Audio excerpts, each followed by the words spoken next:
America और Iran में बातचीत और शांति की कोशिशें हो रही हैं। ट्रंप खुद कह चुके हैं कि अगले 2 दिन अहम है, बातचीत हो सकती है। ट्रंप हॉर्मुज खोलने की बात कह रहे हैं, लेकिन अमेरिकी सेना की तरफ से जहाजों को रोकने के दावे हो रहे हैं।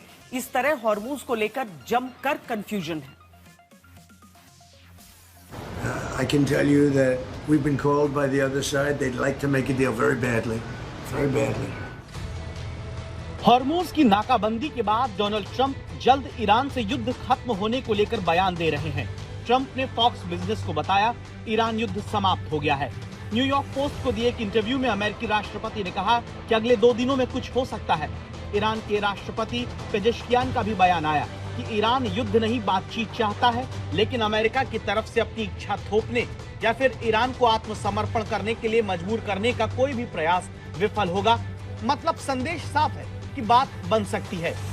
We've been called this morning by the right people, the appropriate people, and they want to work a deal. They would like to work a deal.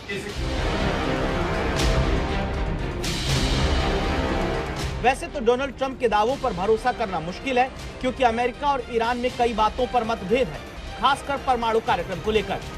It was over nuclear, very similar. Yeah, very good. I guess you're listening. It's over the fact that they will never have a nuclear weapon. Iran, you marking it down? Iran will not have a nuclear weapon. And we agreed to a lot of things, but they didn't agree to that. And I think they will agree to it. I'm almost sure of it. In fact, I am sure of it. If they don't agree, there's no deal. There'll never be a deal. America की शर्त है कि Iran 20 साल तक अपना परमाणु कार्यक्रम रोके, जबकि ईरान 5 साल के लिए तैयार है। अब बात तभी बनेगी जब ट्रंप इसके लिए राजी होंगे। ईरान ने खाड़ी के 5 देशों से लगभग 25 लाख करोड़ का मुआवजा मांगा है। इस पर पेंच फंस सकता है।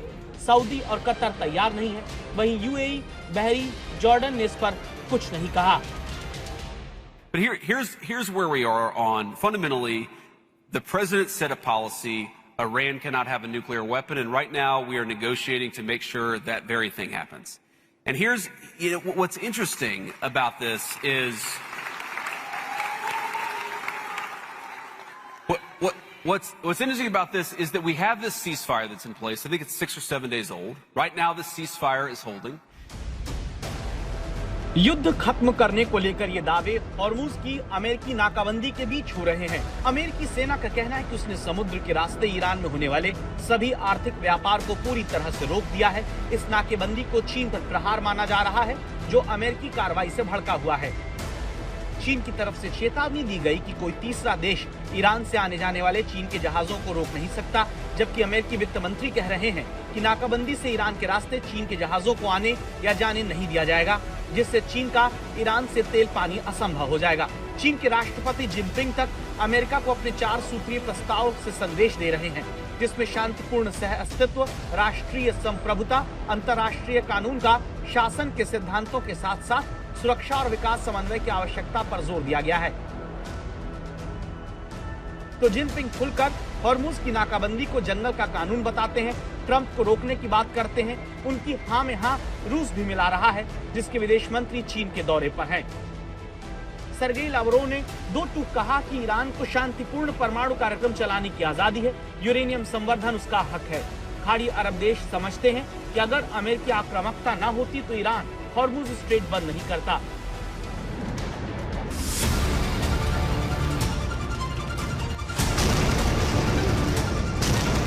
तो भले ही ईरान युद्ध के धीरे धीरे शांत होकर खत्म होने की तरफ जाने के दावे होते हैं, लेकिन अमेरिका बनाम चीन के बीच उससे कहीं बड़ी जंग पर्दे के पीछे लड़ी जा रही है, जिससे महाशक्तियों में टकराव बढ़ सकता है।